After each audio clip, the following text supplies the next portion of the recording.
함께 갑시다. 옆 사람과 인사하며 인사하겠습니다. 하늘까지 함께 갑시다. 네, 우리 장로님, 집사님, 하늘까지 함께 갑시다. 네, 하늘까지 함께 갑시다. 예, 감사합니다. 예, 새로운 달이 시작되는 날이 안식일이라 더 좋은 것 같습니다. 오늘 이 새롭게 시작하는 첫 달에 하나님께서 우리에게 들려주시는 기별로 인하여 우리의 심령이 풍요롭고 또 예수 그리스도를 닮아갈 수 있는 그런 귀한 시간이 되길 바랍니다. 우리 함께 구호를 제창하도록 하겠습니다. 구호 준비. 우리 지역에 꼭 필요한 바로 그 교회, 서천교회, 좋은 교회. 아멘. 네. 오늘 저는 억지로 진 십자가라고 하는 제목으로 하나님의 말씀을 증거하겠습니다. 마태복음 16장 24절 말씀을 다 함께 읽겠습니다. 시작. 이에 예수께서 제자들에게 이르시되 아무든지 나를 따라오려거든 자기를 부인하고 자기 십자가를 지고 나를 좇을 것이니라. 아멘.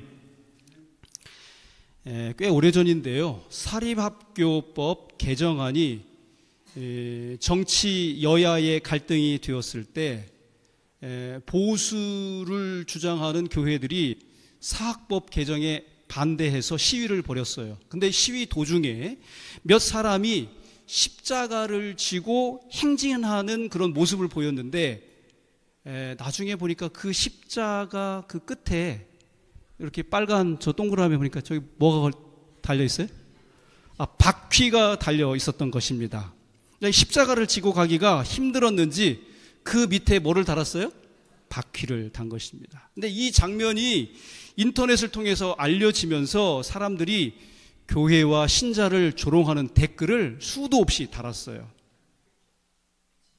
여러분, 바퀴 달린 십자가를 지고 가는 사람들, 십자가를 지되 편하게 지고 싶은 오늘날의 우리 그리스도인들의 모습을 대변하는 것은 아닐까요? 그런 생각이 좀 들었습니다. 예수님께서 가이사라 빌립보에서 공개적으로 처음 자신이 십자가에 못 박혀 죽임을 당하시고 사흘 만에 부활할 것을 제자들에게 말씀을 하셨어요. 그러니까 제자 중에 베드로가 뭐라고 이야기하죠? 예수님을 붙들고 절대로 그런 일이 일어나지 않을 것이라고 막아섰습니다. 그때 예수님께서는 베드로를 뭐라고 부르셨어요? 사탄이라고 부르셨어요. 그러시면서 단호하게 그를 책망하셨습니다. 그 책망 후에 예수님께서는 제자들에게 이와 같이 말씀하신 것입니다. 아무든지 나를 따라오려거든 자기를 부인하고 자기 십자가를 좇을 것이니라. 이렇게 말씀하신 것입니다. 여러분, 예수님께서 말씀하신 자기 십자가를 지라는 것은 무엇을 의미하는 것일까요? 2011년 5월에 문경에 채석장이 있었는데 그게 이제 문을 닫은 그런 채석장이었어요. 근데 50대 남자가 십자가 모양의 나무에 못 박혀 숨진 채 발견이 된 것입니다. 이 사람의 발밑에서 십자가에 매달린 자신의 모습을 볼 수 있는 거울이 발견됐고요, 십자가 제작 방법과 십자가에 매는 방법이 적힌 A4 용지가 몇 장이 발견이 된 것입니다. 근데 이 문서에 보니까 허리를 줄로 묶는다, 손에 구멍을 낸다, 팔꿈치를 십자가에 걸친다, 기둥에 목을 매단다 등 이 십자가에 몸을 매다는 순서가 이렇게 적혀 있었습니다. 예수님이 말씀하신 십자가를 지라고 하는 의미는 실제로 십자가에 매달려 죽으라고 하는 뜻이 아닙니다. 또한 자신들이 원하는 목적을 위해 십자가를 지는 행동을 하라는 의미는 더더욱 아닙니다. 이 십자가에 달려 죽은 사람 주변에는 그가 머물던 텐트가 있었는데 그 십자가를 만들다 남은 나무 토막과 톱과 십자가 제작 도면 등이 발견이 되었습니다. 이 사건을 조사한 경찰이 결론을 내렸는데 뭐라고 했냐면 이 남자가 스스로 자신을 십자가에 못 박아 자살했다. 이렇게 결론을 내렸습니다. 여러분, 자기 십자가를 지라는 예수님의 말씀은 죄된 자아를 완전히 포기하라고 하는 그런 뜻입니다. 예수님이 말씀하신 마태복음 16장 24절에도 자기를 부인하고란 그런 말씀이 나오는데, 이 십자가를 진다는 것은 말하고 싶은 대로 말하고 행동하고 싶은 대로 행동하는 것이 아니라 하나님께서 원하시는 뜻에 뭐 하라고요? 순종하라고 하는 의미인 것입니다. 십자가를 지라, 즉 자신을 포기하라고 하는 말씀은 자기 하고 싶은 대로 하지 말고 예수님이 원하시는 삶에 순종하라는 예수님의 가르침의 요지인 것입니다. 성경에 이런 가르침은 자주 권위적인 어떤 명령같이 그렇게 보이는 말로 우리에게 제시되고 있는데요. 예를 들면 예수님께서 마태복음 5장 29절로 30절에서 보면 눈이 범죄하고 손이 범죄하면 뽑아내고 잘라버리라고 그렇게 말씀하셨습니다. 왜냐하면 사람이 마음으로 계속적으로 품을 경우 송두리째 그 사람을 타락시키게 될 죄들을 잘라버리는 일 외에는 사람을 구원할 다른 길이 있다고요, 없다고요? 없기 때문에 예수님께서 그렇게 엄중하게 말씀하셨던 것입니다. 우리는 성경에 기록된 책망과 예수님이 하신 경고가 말로 표현할 수 없는 하나님의 사랑의 표시라는 사실을 알아야 할 것입니다. 예를 들어 우리의 사랑하는 어린 자녀들이 차량 통행이 아주 많은 그 건널목을 이렇게 막 주의하지도 않고 막 건너가려고 한다면 그거를 바라보고 있는 여러분들의 심정은 어떻겠습니까? 그런 애를 보고 얘야 그렇게 건널목 건너면 안 된다 이렇게 말씀하시겠어요? 어떻게 말씀하실 것 같아요? 그 아이의 이름을 부르면서 소리를 지르겠죠. 병력과도 같은 그런 소리로 너 거기 건너가면 안 돼! 이렇게 해야 되지 않겠습니까? 이게 진짜 그를 사랑하는 부모의 행동이 아니며 마음이 아니겠습니까? 예수님의 말씀이 때로 엄격하고 가혹한 것처럼 보이지만 우리를 하늘로 인도하시려는 하나님의 자비의 말씀인 것을 기억하실 수 있기를 간절히 바랍니다. 자기를 부인하고 자기 십자가를 지고 그분을 따르라는 예수님의 명령은 예수님을 위한 것이 아니라 우리 자신을 위한 명령입니다. 그러나 많은 그리스도인들이 재물 때문에 예수님을 떠났던 부자 법관처럼 자기 십자가 지기를 좋아하지 않는다고 하는 것이죠. 다만 오늘 우리 서천교회에 출석하시는 우리 모든 성도님들께서는 예수님의 이 말씀을 기억하시고 부단히도 자기 십자가를 지고 주님을 따르시는 귀한 주의 자녀 되시기를 간절히 바랍니다.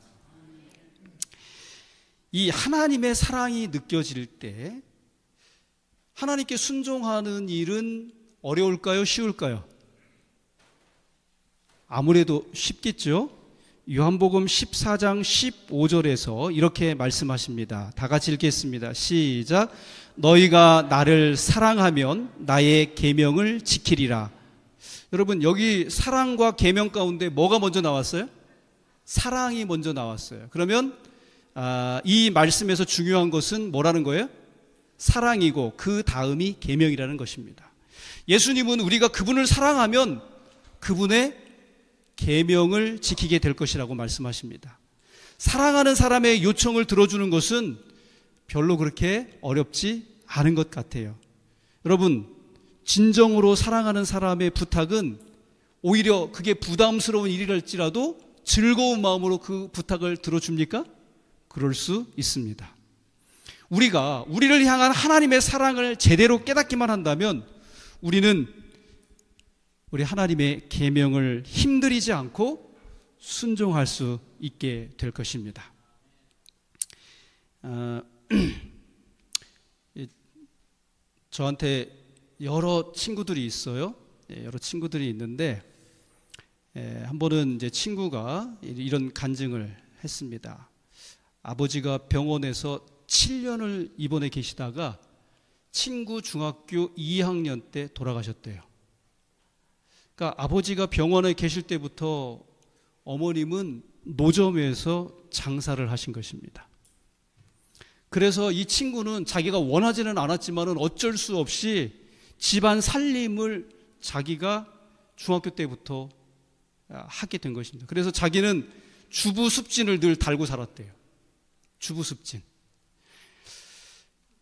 근데 이 친구가 어느 날 방을 청소하다가 우연히 어머니가 쓰신 일기장을 발견하게 됐는데 그 어머니께서는 이제 힘들고 어려운 일이 있을 때마다 뭐를 쓴 거예요?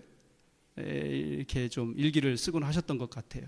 볼까 말까 망설였지만 어머니가 무슨 생각을 하시며 사시는지 궁금했기 때문에 그 일기장을 들춰보기로 한 것입니다. 근데 일기장에 대략 세 부류의 글이 적혀 있었어요. 첫 번째 부류의 글은 하나님에 대한 원망의 글이 적혀 있었습니다.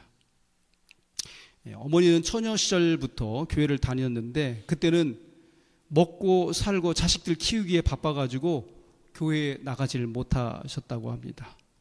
하나님, 연약한 딸에게 왜 이런 무거운 짐을 허락하십니까?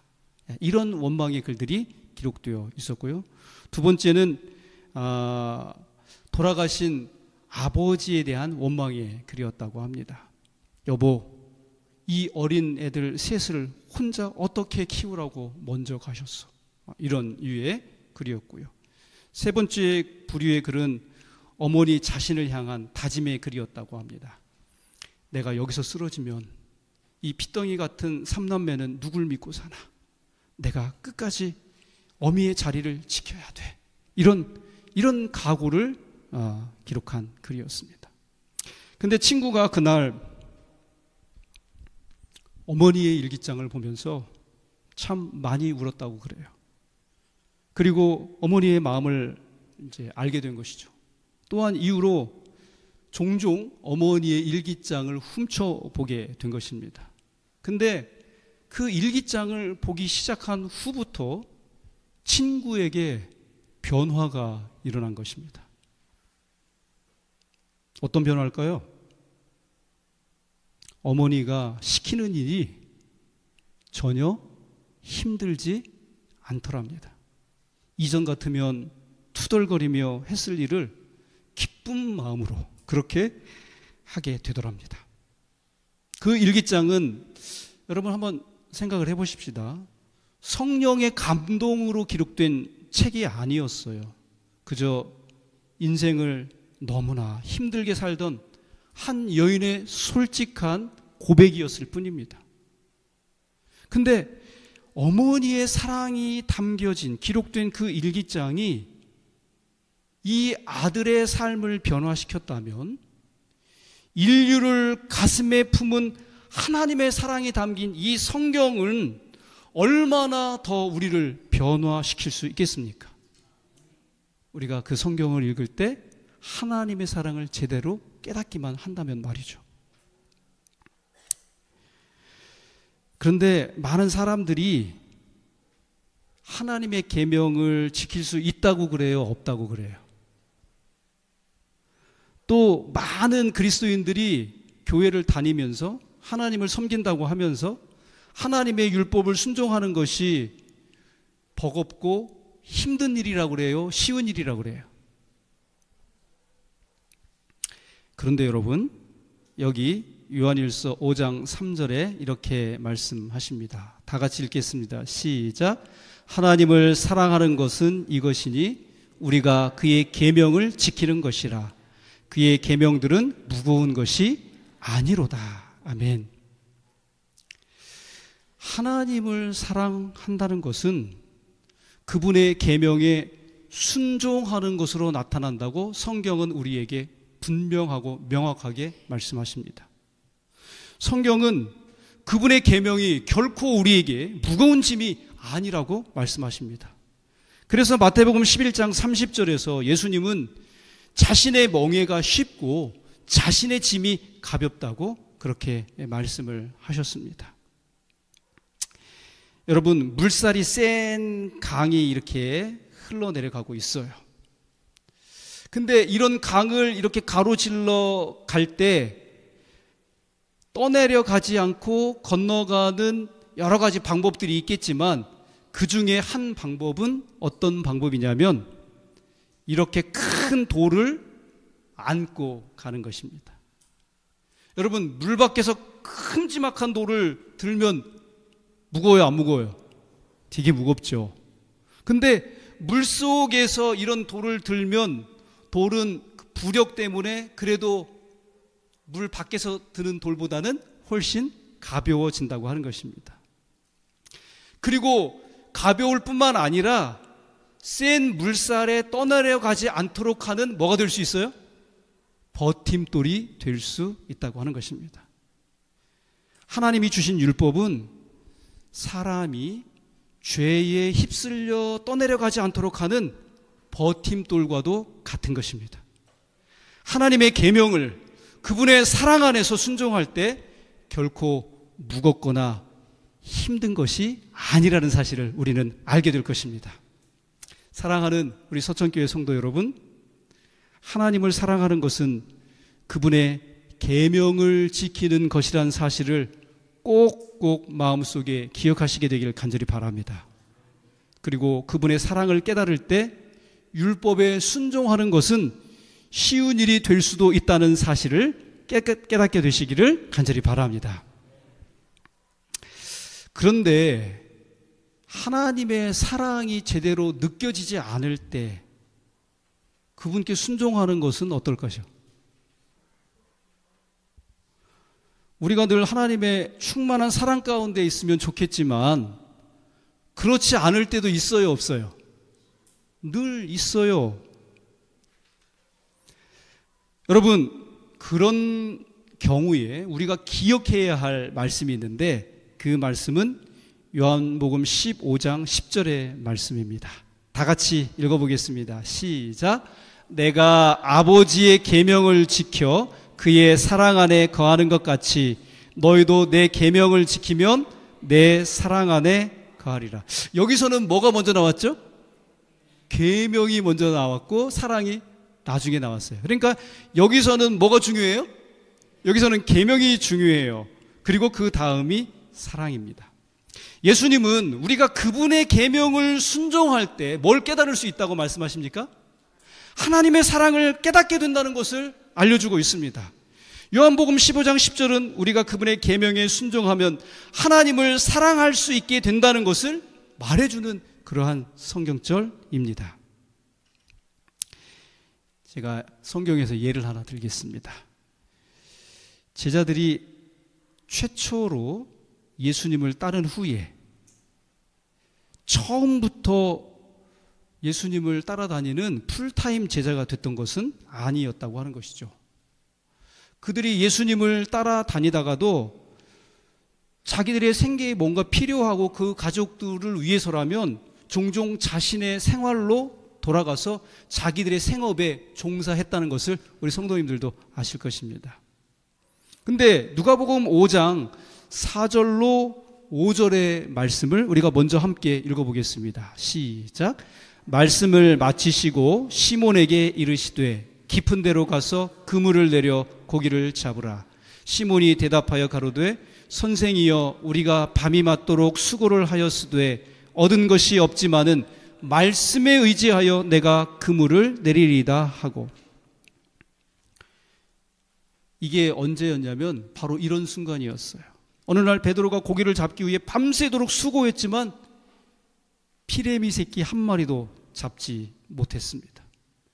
그때 베드로는 누구 생각이 났냐면 감옥에 갇혀있는 침례 요한이 생각이 났던 것입니다. 침례 요한이 감옥에 갇혔지만은 예수님께서 그를 위해서 어떤 조치를 취해 주신 게 있었어요, 없었어요? 오히려 침례 요한이 감옥에 갇혔다는 소식을 듣고 다른 동네로 떠나버리셨던 것입니다. 근데 이런 생각을 하고 있을 때 베드로가 마음속에 시험에 빠지게 된 것입니다. 야, 나도 예수님 따라다녔다가는 침례 요한과 같은 상황이 되면 예수님이 나를 나 몰라라 할 수도 있겠구나, 이런 생각이 빠지게 된 것입니다.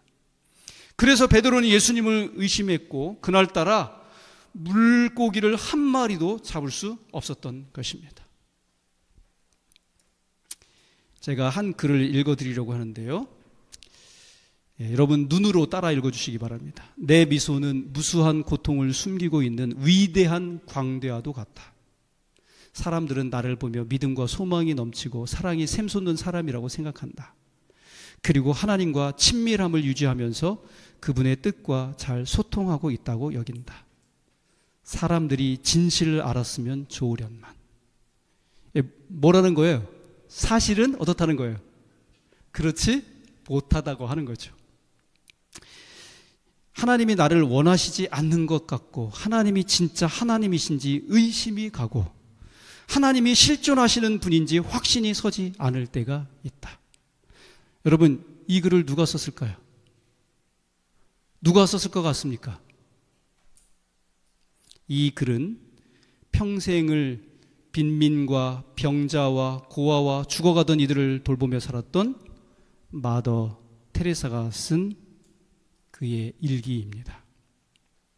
1997년에 그녀가 세상을 떠났을 때 그녀가 쓴 일기장이 공개가 되었어요.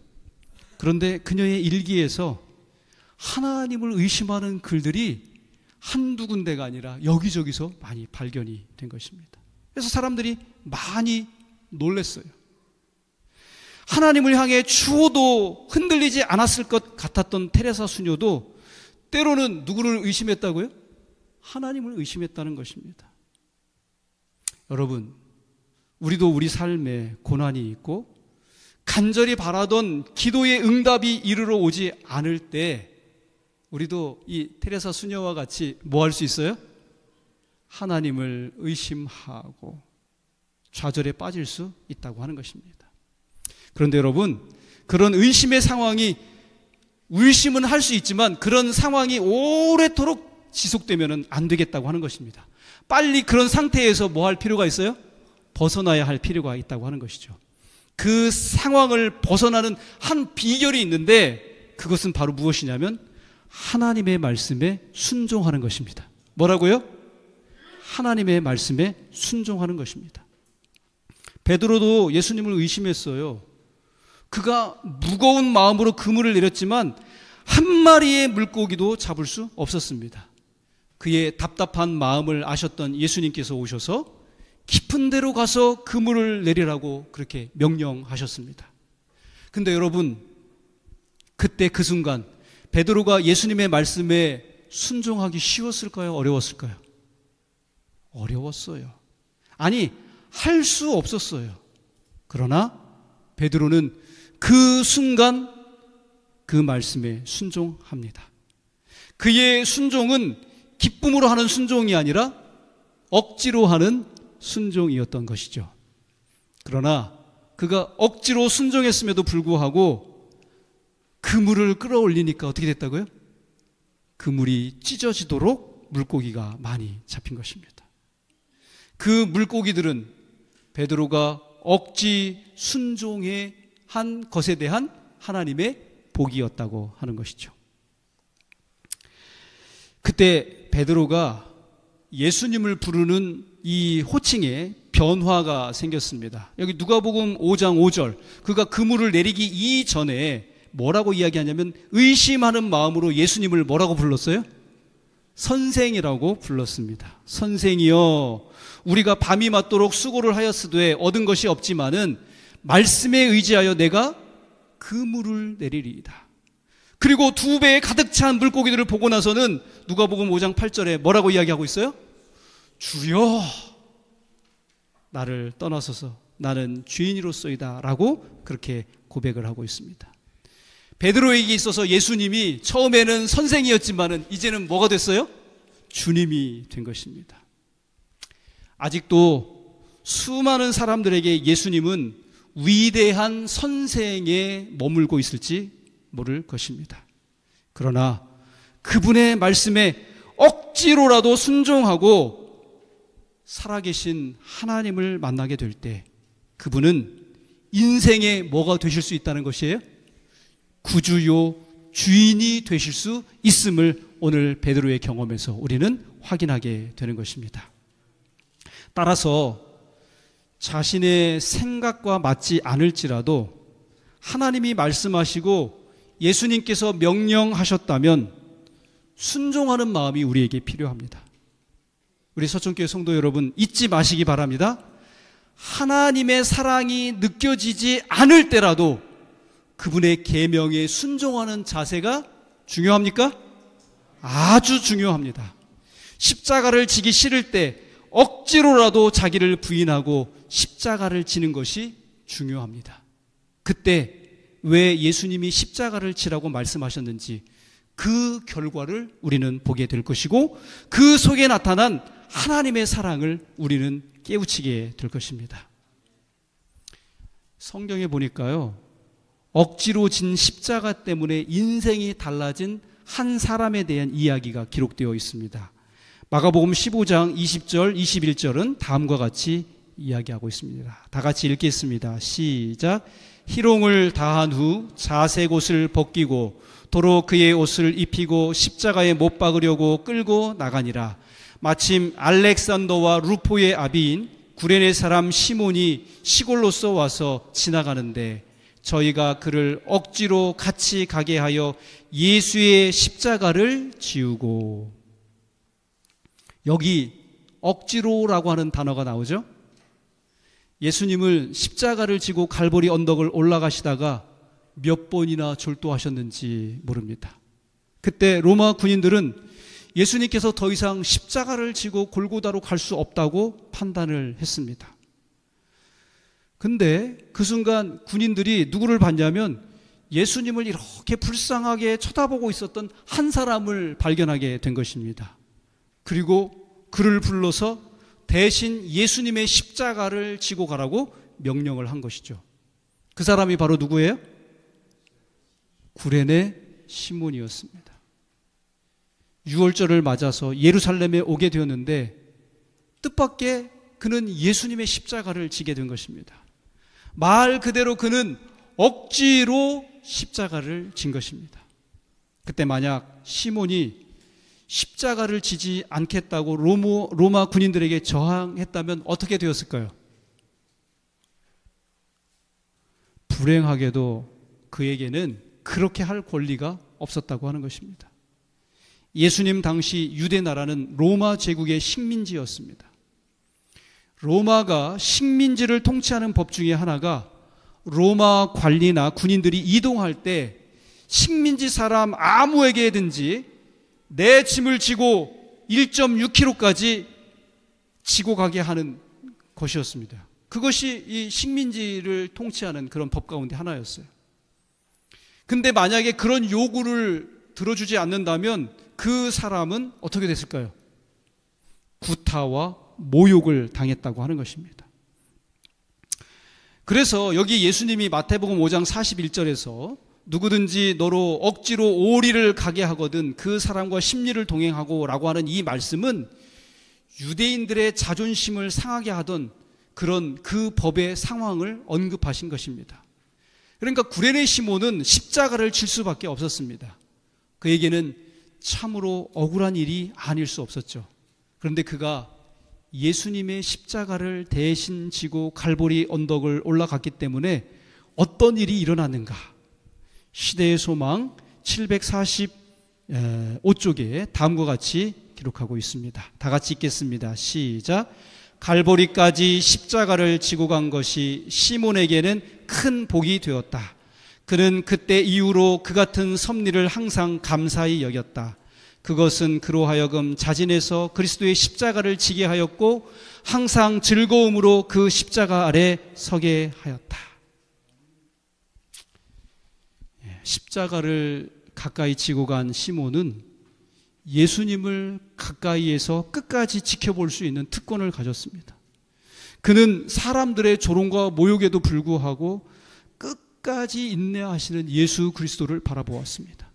그는 자신을 십자가에 못 박는 사람들을 용서하고 한편 강도에게 구원을 선포하시는 예수님도 보았습니다.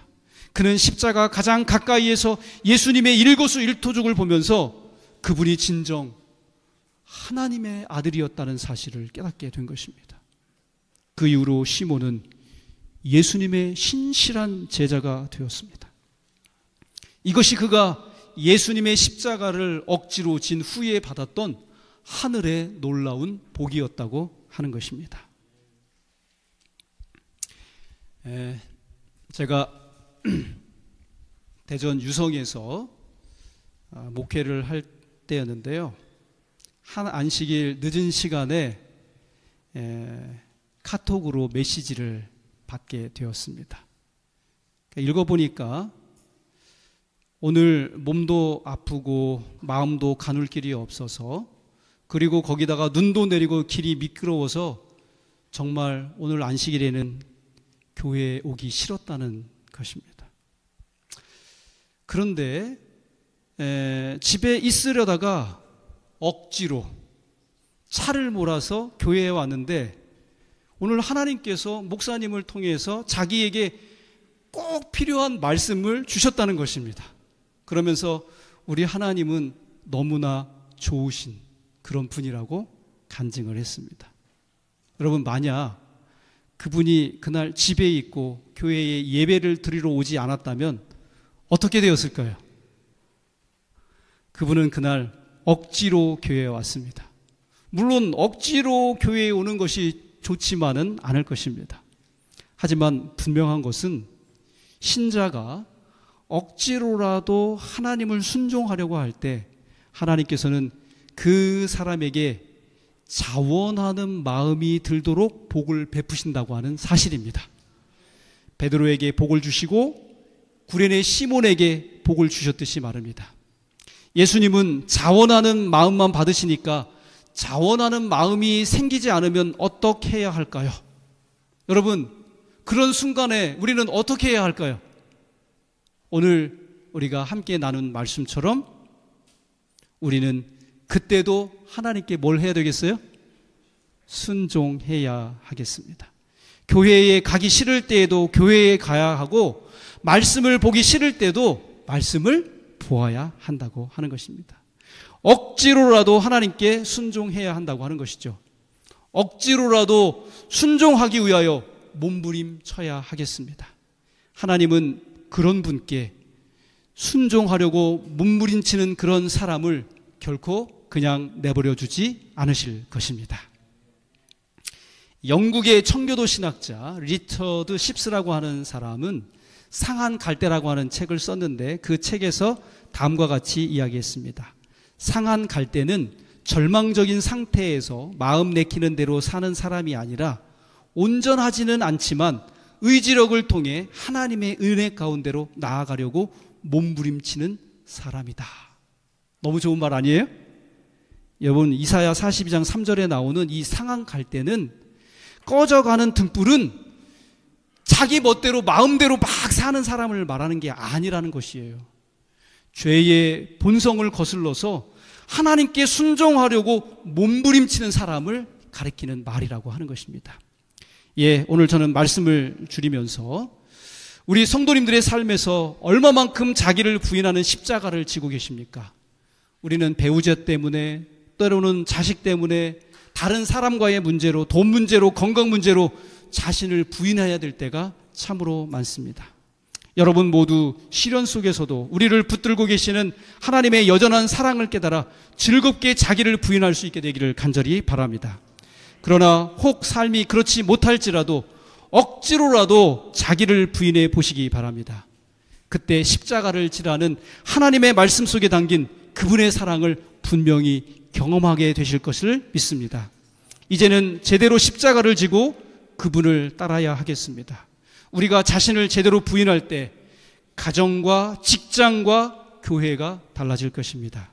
이런 변화가 바로 우리 서천교회 성도님 한 분 한 분으로부터 시작될 수 있기를 간절히 바라며 오늘 말씀을 맺도록 하겠습니다.